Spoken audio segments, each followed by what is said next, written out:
Tony here's your quarterback, all right? You protect his blind side. When you look at him, you think of me. Welcome to Watch Mojo. And today, we're discussing 20 movies that ruined people's lives. I think he's just tired of it. You know, he's 29 years old, and they're wanting him to talk about when he was 16. You know, he's been through a Super Bowl. He thinks that's probably more interesting than a movie that's been out for 7 years. For this list, we'll be looking at the most negative consequences of a film production for one or more people. These movies adversely impacted reputations and communities, or were even tied to tragedy. Are you interested in more stories of ruinous motion pictures? Join the discussion in the comments. Resident Evil: The Final Chapter, Olivia Jackson. Director Paul W.S. Anderson pushed the action with each of his Resident Evil adaptations. With the sixth and final installment, he pushed too far.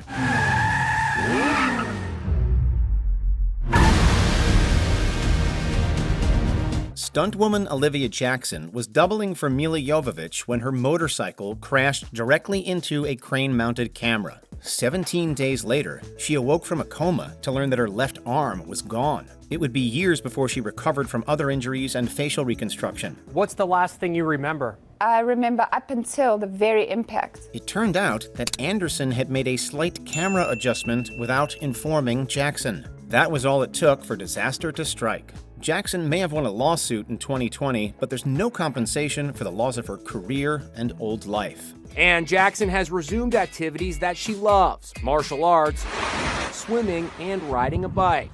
The Amityville Horror, Amityville Homeowners. A house in Long Island's Amityville was the scene of Ronald DeFeo Jr.'s grisly familicide in 1974, then alleged paranormal activity the following year. This inspired a book that in turn inspired a film franchise spanning decades.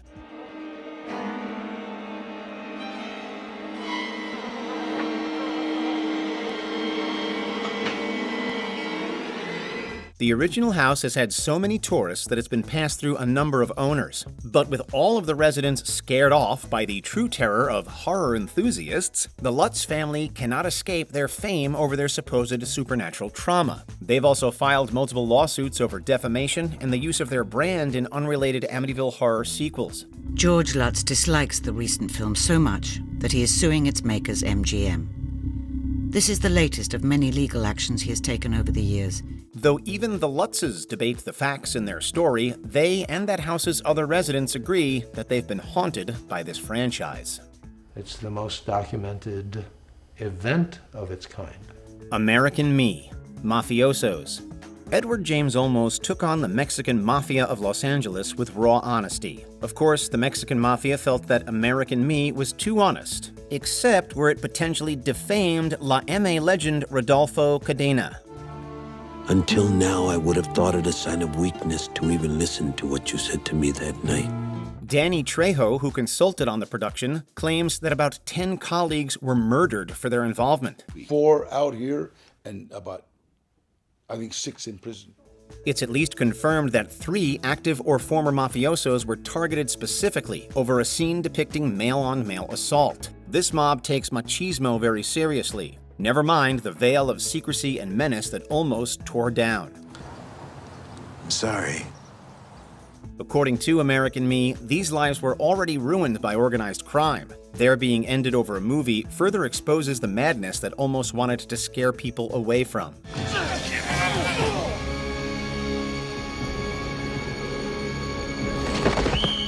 Sideways, Merlot Growers. If they want to drink Merlot, we're drinking Merlot. No, if anybody orders Merlot, I'm leaving. Alexander Payne's dramedy about 2 wine connoisseurs touring Santa Barbara County had a surprising ripple effect. Audiences seem to have been paying close attention to the wine preferences of Paul Giamatti's character Miles. Why are you so into Pinot? I mean, it's like a thing with you. I don't know. It's a hard grape to grow. While sales of Pinot Noir, which he loved, saw a significant bump, those of Merlot, which he detested, fell by 2%. This proved financially disastrous in California's wine country, where Merlot accounted for around 20% of sales. It took nearly 2 decades for the market to bounce back. In that time, many winemakers found their livelihoods compromised by one single movie. Just don't give up, all right? You're gonna make it. Half my life is over. And I have nothing to show for it. Nothing. Sideways may be widely acclaimed, but it doesn't have as many fans in the wine industry as you'd think. The Goonies, Sandy Preston. I just saw the most amazing thing in my entire life! First you gotta do the truffle shuffle. Come on! Do it! Come on! Do it! The Walsh House in Astoria, Oregon is the treasure of adventurous Goonies fans around the world. One such fan, a woman named Sandy Preston, bought the property in 2001, but realized that her dream was actually a nightmare. The house soon became overwhelmed with visitors, some of whom even stole her wallpaper. Preston subsequently became much less welcoming, thankfully without resorting to the Fratelli's attitude towards trespassers. Hit puree! No! I'm too young! No! I want to play the violin! Not my hand! She just briefly forbade visitors following the film's 30th anniversary event. In 2022, Preston listed the house for $1.65 million, and it was sold in just 6 days. While that might not make up for over 20 years of intrusion, we hope that the new owners get a better return on their investment. For Goonies around the world, just know this. This is our time. It's our time right now. The Conqueror, cast and crew. Hollywood's dramatization of the rise of Genghis Khan was considered a disaster from the beginning. It's now best known for the shocking miscast of John Wayne as the fearsome Mongol leader. This day I have long awaited, and now I am beset by weaklings and traitors. But there was another horrifically misguided production decision. Because so much of The Conqueror was filmed downwind of a nuclear testing site in Utah, the cast and crew were exposed to radiation over extended periods. About 41% of the crew went on to be diagnosed with cancer. Half of them did not survive.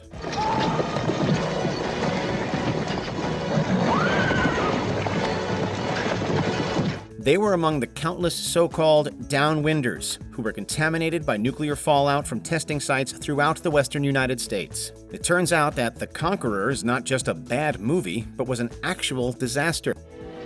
Guard yourself well, my brother. What ventures without hazard? Deliverance. The people of Rabun County. Talk about genetic deficiencies. Not pitiful. Who's picking a banjo here? The groundbreaking thriller Deliverance practically made Georgia a highly sought-after film production destination. However, the movie still has a more mixed reputation among the residents of Rabun County, where it was shot. Well, gentlemen, we can talk this thing over. What is it you require of us? Well, we require that you get your goddamn ass up in them woods. All right, now, look. You hear me now, Tanner? Okay, all right. Sure, the economy flourished from tourism along the Chattooga River, but the local population has had to suffer overcrowding in their community and ruinous stigma beyond. Deliverance has been credited with widely popularizing degrading, frightening stereotypes about the Deep South that persist today. The people of Rabun County are, of course, facing this fallout more directly. Don't come back up here. You don't have to worry about that, Sheriff. Banjo boy Billy Redden may still encourage his community to embrace their place in film history. For many of his neighbors, though, that's not worth the decades of negative perceptions. Can you play the banjo for us? Nope. You can't play it at all? Nope. The Blind Side, Michael Oher.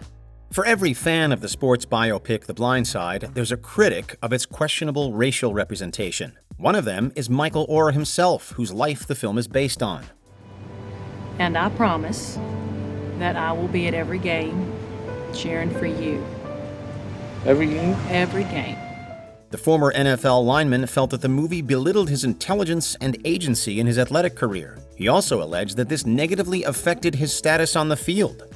When I could have dropped out in 6th, 7th grade, man. And when somebody else get that credit, yeah, it pisses you off. It pissed me off. Or tried to set the record straight with an autobiography that elaborated on his disappointment in The Blind Side and its offensive liberties. But by then, the damage was seemingly already done.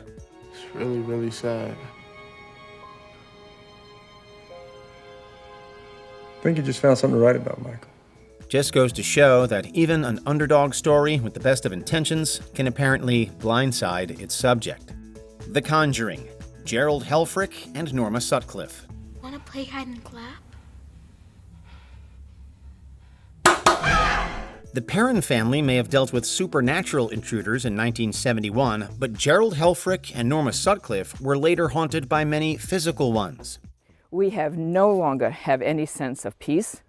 No privacy is totally gone. Ed and Lorraine Warren's paranormal investigation into the Perrins' farmhouse was the basis for the 2013 smash hit The Conjuring.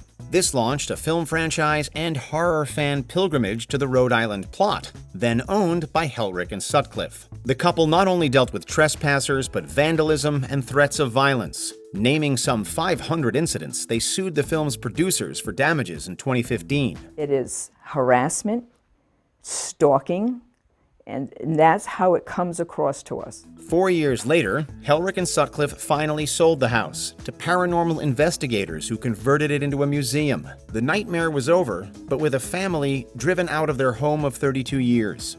Natural-born killers, copycat crime victims. Oliver Stone didn't pull any punches in condemning America's violence culture through the exploits of a serial killer couple.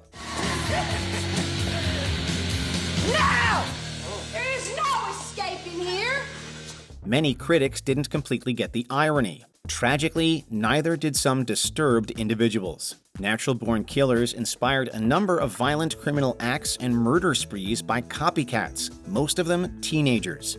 Hey, Jack. Mickey's back. Perhaps the most famous crime was the Columbine High School massacre. Stone and Time Warner were hit with an incitement lawsuit that dragged on for 6 years before being dismissed. There are always much deeper catalysts for copycat criminals than where they get their twisted ideas. Still, while Natural-Born Killers has an important message behind its horror, the way in which it was delivered was adapted to cause so much suffering. It's just murder, man. All God's creatures do it. So. Erin Brockovich. What can I do for you, Erin? Well, believe it or not, I'm on the prowl for some water records. You come to the right place. I guess I did. Single mother and paralegal Erin Brockovich saved a lot of lives by exposing groundwater contamination in Hinckley, California. The Julia Roberts-led film about her crusade was a massive success and made Brockovich a celebrity environmental activist. This newfound status, however, came to be a major burden. And I could see that it was affecting my children, my relationship, my friends. I could see jealousy coming up. I could see anger. I could see frustration. I could see people's agendas. Exhausting public pressure and professional obligations frequently tore Brockovich away from her children. She even struggled to find time to support her daughter Elizabeth through struggles with substance use disorder. What happened was it became more important to earn that next paycheck. It became more important, I have to do an interview, than it was to see that I had a kid maybe in trouble. More than 20 years later, Brockovich is still fighting the good fight in the public eye. Her family is also in good health, but as tough as their lives were before they became movie stars, fame apparently didn't bring much fortune. 6. That's how old my other daughter is. 8 is the age of my son. 2 is how many times I've been married and divorced. 16 is the number of dollars I have in my bank account, 850-3943. That's my phone number. And with all the numbers I gave you, I'm guessing 0 is the number of times you're going to call it. The message. B'nai B'rith hostages. Mohammed, when I hunt the desert at night, I know God is not kept in the house. By the 1970s, misrepresentation of Islam was becoming widespread in Western media. Syrian-American filmmaker Mustafa Akkad responded with an epic dramatization of the religion's founding. The Prophet has seen you. You're not to rope or drag the prisoners. They have roped us. Cut them loose. The message was both critically acclaimed and controversial. Though Akkad was careful to avoid directly depicting the Prophet Muhammad, the extremist Hanafi movement mistakenly believed that Hollywood star Anthony Quinn was cast in the part. They retaliated with an armed siege of the Washington, D.C. chapter of the Jewish service group B'nai B'rith. This resulted in The Message being temporarily pulled from theaters and failing at the box office. Worse, the hostage crisis ended in the loss of 2 lives and unimaginable trauma. Even today, the horror of it all still causes me feelings of pain and anxiety. Despite Akkad's noble intentions, this tragedy shows the consequences of any movie's message being misconstrued. Star Wars Episode I: The Phantom Menace. Ahmed Best. Everyone knows the tragedy of the Phantom Menace wrecking Jake Lloyd's career and childhood. Not enough people recognize what Ahmed Best went through as the voice and motion capture performer of the near-universally hated Jar Jar Binks. Hey, you want my longer? What should have been Best's breakout role wound up a stain on his career and mental health. He even considered taking his own life. Instead, he continued to play Jar Jar with utmost professionalism, at least until his Annie Award-winning spoof on Robot Chicken. Best is now in a good place, teaching at Stanford University and recast in Star Wars in the much more dignified role of Jedi Master Kelleran Beck. Still, that can't make up for his particularly painful years of Jar Jar Binks. Everything's gonna be all right, kid. Le Mans, David Piper. This isn't just 1,000 to 1 shot. This is a professional blood sport. And it can happen to you. And then it can happen to you again. As an avid motorsports enthusiast, Steve McQueen was heavily invested in the production of his 1971 film about the racing tournament 24 Hours of Le Mans. The project was plagued by multiple difficulties and eventually bombed at the box office with polarized reviews. This was by no means its only tragedy. Veteran driver David Piper participated in one of the racing sequences and crashed his signature Porsche 917 in the process. The resulting injuries were so severe that one of his legs had to be partly amputated. When people risk their lives, shouldn't it be for something very important? Well, it better be. Piper would go on to race again years later, but what should have been a small movie part essentially turned out to be a life-changing tragedy. Darling, does it really matter? Yes, it does. But you're going to quit anyway. Yep. But not this way. Dog Day Afternoon, John Wustowich. On the afternoon of August 22, 1972, John Wustowich ruined his own life with a botched bank robbery in Brooklyn. At least he enjoyed celebrity status in prison when the story inspired the classic thriller Dog Day Afternoon. I'm a Catholic and I don't want to hurt anybody, understand? After he did his time, however, that story cost Wustowich professional and financial security. Any hope of leaving behind his old life was gone. Moreover, he claimed that the morally ambiguous Sonny Wustowich was still defamatory. Say what you will about John, but at least he was loyal to his partner in crime. Wustowich died almost 20 years after prison, having been living on welfare and with his mother. It's no secret that crime doesn't pay, but sometimes true crime movies can be even more costly. And I wanted to be a security guard. I said, I'm the guy from Dog Day Afternoon. Nobody's gonna rob the dog's bank. Snow White and the Seven Dwarfs, Adriana Casalotti. Children have dreamt of being a Disney princess since the 1930s. The very first one, however, found that it was nothing to wish for. Adriana Casalotti's enchanting voice work as Snow White should have guaranteed her lifelong stardom. But she was not credited in the movie and was forbidden to promote herself. Casalotti sued Disney for a soundtrack stipend, and she was hardly heard from again. The theory is that her voice was too distinctive for her to get other roles.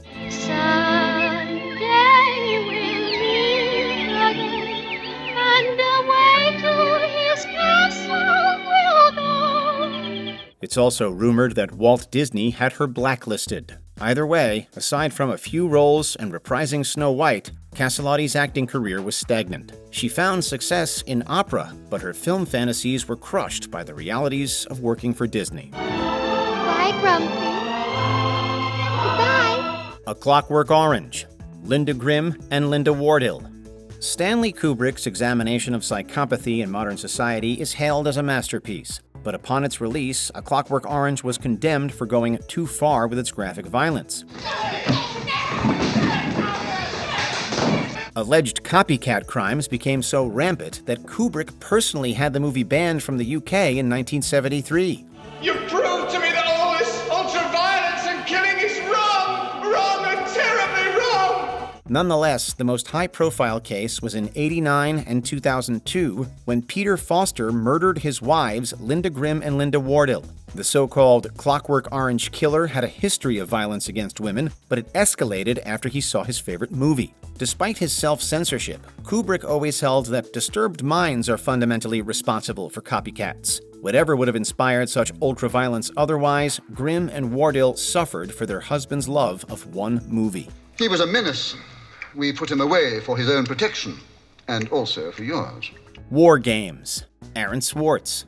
Wouldn't you prefer a good game of chess? Later, let's play global thermonuclear war.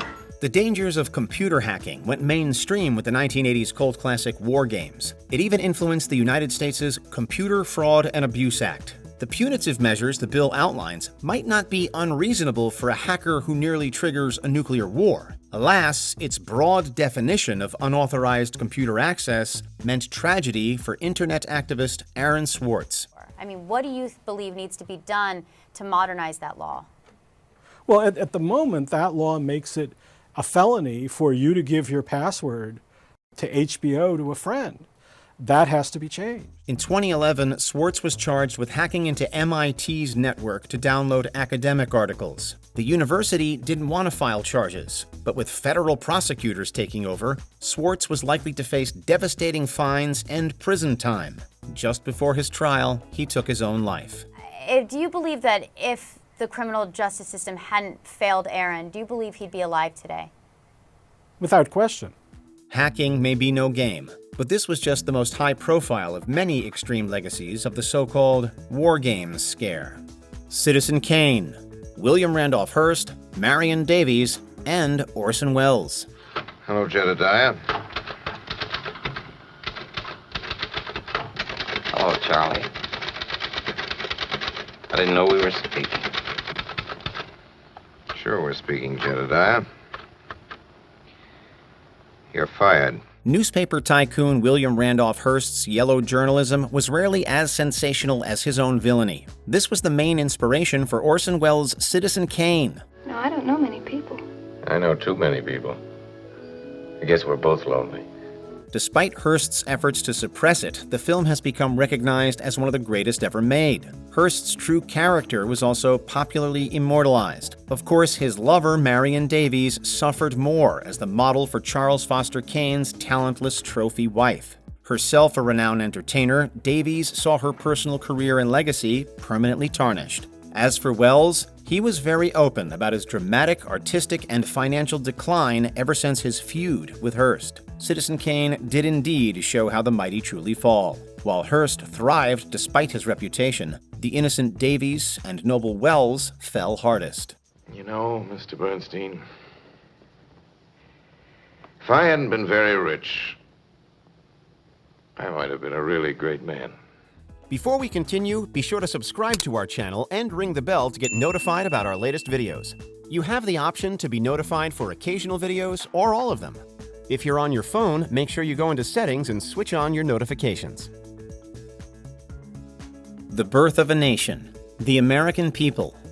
D.W. Griffith's dramatization of the American Civil War and Reconstruction gave birth to the Hollywood blockbuster. But the Southern aristocrat had a disturbing view of that period.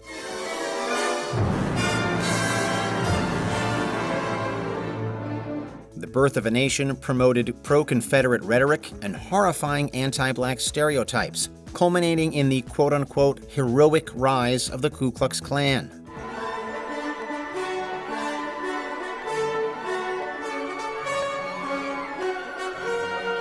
This film is not just another offensively outdated classic. It was massively controversial at the time, yet no one fully anticipated its impact. The Birth of a Nation was linked to an escalation in racial hostility and segregation policies, as well as a popular resurgence of the KKK. Griffith may have revealed the technical power of movies, but with his hand in widespread hatred and terrorism, he also showed their political power in the worst way. Did you enjoy this video? Check out these other clips from WatchMojo, and be sure to subscribe and ring the bell to be notified about our latest videos.